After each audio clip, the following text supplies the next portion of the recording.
Hello, everyone. Welcome back to English Podcast, your go-to channel for improving your English while learning practical life skills. I'm Kayla, and joining me is Alex. Hi everyone, it's great to be here. Today we're diving into a topic that many of us can relate to, overthinking. That's right.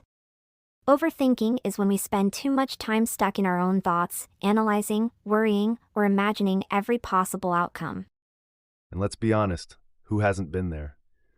Overthinking can make even simple decisions feel overwhelming. But don't worry. Today we'll explore what causes overthinking, how it affects us, and most importantly, how we can break free from it.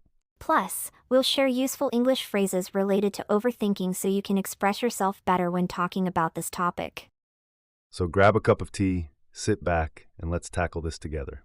Let's start with the question, what exactly is overthinking? Good question. Overthinking is when you think about something too much or for too long, to the point where it becomes unproductive. It's like you're stuck in a loop, replaying the same thoughts over and over again. Right. For example, let's say you're preparing for a job interview. Instead of focusing on how to present yourself, you keep worrying, what if they don't like me? What if I mess up? Exactly. Overthinking often involves asking what-if questions about situations that haven't even happened, or may never happen. And the tricky part is, overthinking feels like you're being productive.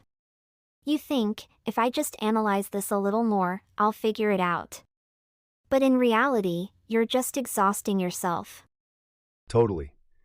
Overthinking doesn't solve problems, it creates more of them. It's like trying to drive a car stuck in neutral. You're revving the engine, but you're not going anywhere. So, why do we overthink? I think one major reason is fear. Fear of making the wrong choice, fear of failure, or fear of being judged by others. Absolutely. Overthinking can feel like a way to protect ourselves from mistakes. But instead of helping us act, it keeps us frozen. Another big trigger is uncertainty. When we don't know what's going to happen, our minds try to prepare by imagining every possible outcome, even the unlikely ones. And let's not forget about perfectionism. People who strive for perfection often overthink because they're afraid of anything less than perfect. True, but the irony is perfection doesn't exist. Overthinking in search of a perfect solution usually leads to stress and inaction. That's so true.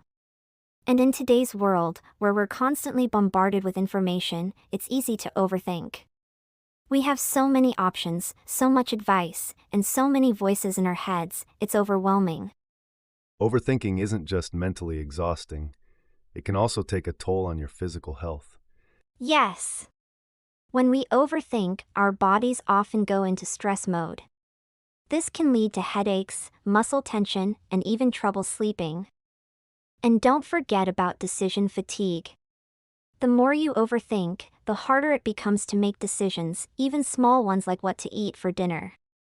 Overthinking can also hurt your relationships. For example, if you're constantly second-guessing what someone said, it can create unnecessary tension. And perhaps the worst part? Overthinking steals your time. Time that could be spent actually doing something productive or enjoying life. That's why it's so important to recognize when you're overthinking and learn how to manage it. So, how do we stop overthinking? A great first step is mindfulness. When you catch yourself overthinking, take a moment to pause, breathe, and focus on the present moment. Another effective strategy is to set time limits for thinking. For example, give yourself 10 minutes to think about a problem and then move on.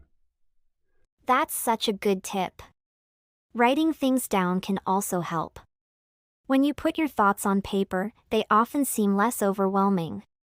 Yes, journaling is a great way to clear your mind and gain perspective. And don't forget about action. Sometimes the best way to stop overthinking is to just do something. Take a small step, even if it's not perfect. Exactly.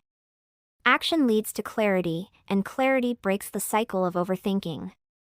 Talking to someone can also make a big difference. Sharing your worries with a friend or family member can help you see things more clearly. Now let's explore some useful English phrases and expressions related to overthinking. These can help you describe your feelings or offer advice when someone else is overthinking. Great idea, Alex. For starters, if you're caught in overthinking, you might say, I can't stop overthinking it, or I keep replaying this in my mind. These are natural ways to express that you're stuck in a cycle of thoughts.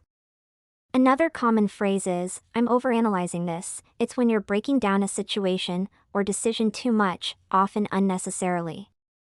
If you're giving advice to someone, you could say, don't overthink it, or you're making it more complicated than it needs to be. These are gentle ways to remind them to step back. Another helpful phrase is, let it go. This is a simple way to encourage someone to stop worrying about things that aren't in their control. I also like the phrase, trust your gut. It's a way of saying go with your instincts instead of overanalyzing. That's a great one. Sometimes, we just need to remind ourselves that not everything requires overthinking. You can say, I'm making this a bigger deal than it is, to acknowledge that you might be overcomplicating things. If you want to encourage someone to focus on what matters, you could say, let's focus on what we can control. This phrase helps shift the perspective from overthinking to taking action. These phrases not only help you navigate conversations about overthinking, but also improve your fluency and confidence in expressing emotions in English. That's right, Kayla. Practice these phrases in real-life situations, and you'll find yourself more capable of discussing complex topics like this in English. Overthinking can feel like an endless cycle, but the good news is that with the right strategies, we can learn to break free from it. Absolutely. Whether it's practicing mindfulness, writing down your thoughts, or simply using helpful English phrases to express your feelings, each small step can make a big difference. And remember, overthinking doesn't define you. It's just a habit. And like any habit, it can be changed with time and effort. Be patient with yourself and focus on what you can control. That's such an important message, Alex. We hope today's episode has given you practical tools and insights to manage overthinking while improving your English skills. Thanks for joining us today. If you enjoyed this episode, don't forget to like, subscribe, and share it with a friend who might find it helpful. And as always, remember, progress takes time, so take it one step and one thought at a time. See you next time.